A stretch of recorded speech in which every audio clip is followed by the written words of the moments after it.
Welcome back to Scene Rundown. Let us watch Shogun, The Abyss of Life. In the opening scene of Shogun Episode 8, Toranaga and his entire clan relocate to Edo, where the former regent will spend 49 days grieving the loss of his son. The army of his half-brother Saiki Nobutatsu is positioned on Edo's edge to make sure Toranaga stay put. They will escort him to Osaka after the period of mourning is ended. John is informed by Mariko that Toranaga no longer requires his duties and is free to sail back home with his troops. Mariko refuses to travel with John, saying she will stick by Toranaga all the way through. Ishido makes a few fleeting amorous overtures to Lady Ochiba. The latter does not explicitly reject this unexpected suggestion for a marital partnership, but she also does not express any opposition to it. Who knows what she's thinking? In any case, Omi, Yabushige, Hiromatsu, Buntaro, and numerous others toast to Nagakado's memory. But only Omi calls attention to the fact that Toranaga's submission to Ishido truly betrays his son's legacy. As they travel to Nagakado's burial, Yabushige makes several observations. To begin with, Toranaga is not present at Nagakado's funeral. Secondly, Toranaga is not in agreement with the Edo generals. For this reason, they are attending the burial in their armor. Thirdly, they have enough weaponry to occupy Osaka. As part of Toranaga's capitulation, Hiromatsu orders Yabushige to just travel to Osaka and hand Ishido the previously indicated weaponry. Despite his disbelief, Yabushige doesn't object. A sick Toranaga is seen watching his son's funeral from his castle in the meantime. Mariko and Lady Rin discuss how Lady Ochiba's survivalist spirit and Toranaga's capitulation will impact their respective destiny. Buntaro interrupts, perhaps establishing his redemption arc, saying he wants to make tea for Mariko. The story then switches to Martin, who belittles John for turning Japanese and leaving his ship's crew behind. Subsequently, he informs Toranaga that Lady Ochiba is manipulating events behind Ishido's back and that the Christian regents would not support him. Thus, he requests that Toranaga team up with Lady Ochiba. In the best-case scenario, the heir will support Toranaga in that case, giving them the power to overcome Ishido. Hiromatsu accepts this suggestion. Mariko also does. Toranaga, however, makes it apparent that he intends to proceed with his surrender. He assures Martin that he would still be able to build his church and that it won't affect his promise to him. Furthermore, he requests that Martin travel to Osaka and accurately describe everything he has seen in Edo. Hiromatsu sees that as a sign that Toranaga is pulling a huge hoax and has more tricks in his sleeve. Then, Buntaro and Mariko once again come into focus. Buntaro suggests that they commit suicide together and stay away from whatever Ishido or Ochiba have in store for them while feigning to be making tea for Mariko. However, he presents it as though he is bringing her a present that she has been waiting for from him.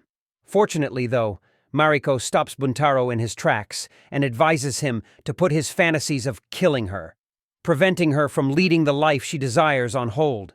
This scenario brings the fearsome Buntaro to tears. In an attempt to get back together with his men so they can mend the Erasmus and set sail for home, John only ends up in a nasty altercation with Salamon. John tries to form an alliance with Yabushige the next day. He claims he can assemble the men required to get the Erasmus running. However, he needs a banner to fly. In order to guarantee their future in these turbulent times, Toranaga wants Yabushige to support him as he approaches his demise and vice versa.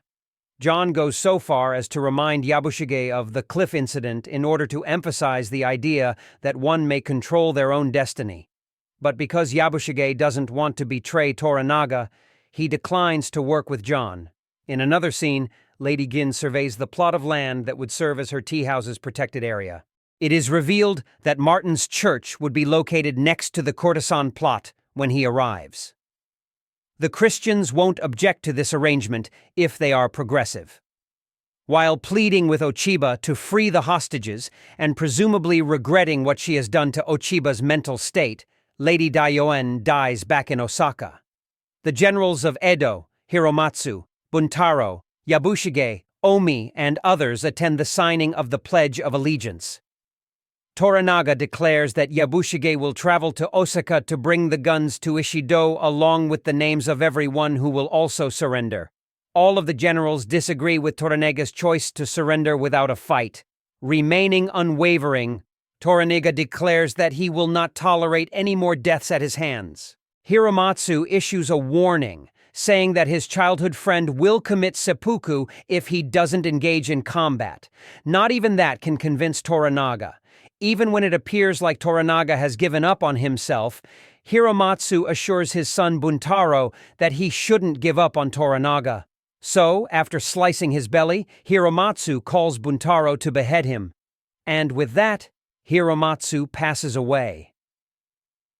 Subsequently, Toranaga discloses that everything was a part of his scheme to align John and Yabushige with him, while creating the impression that Ishido and Ochiba were against him. It seems that Hiromatsu's passing was a necessary sacrifice. Shogun, Episode 8, ends with Lady Daiyoin's burial. It appears that Lady Ochiba agrees to Ishido's suggestion for them to be married and establish themselves as Japan's power couple. John and Yabushige can be seen getting ready to invade rather than submit in Osaka. The two aligns themselves as friends allies.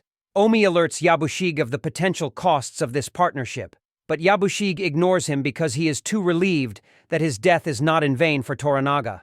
And then, Mariko spoils Yabushige's plans by promising to see to it that he gets to Osaka and gives himself in on behalf of Toranaga. It remains to be seen now if Yabushige would have the guts to stand up to Mariko. Returning to Edo, Toranaga ends his stay with the sick old sad man and pays a visit to Nagakado's cremation site. He expresses his gratitude for inadvertently allowing him the time he needs to amass his resources. It's clear that Toranaga intends to spill blood and that he has an army within easy sight of everyone. He simply waits for his adversaries to become complacent so that they are completely caught off guard when he launches his attack. Thank you for watching. Please like and subscribe for more videos.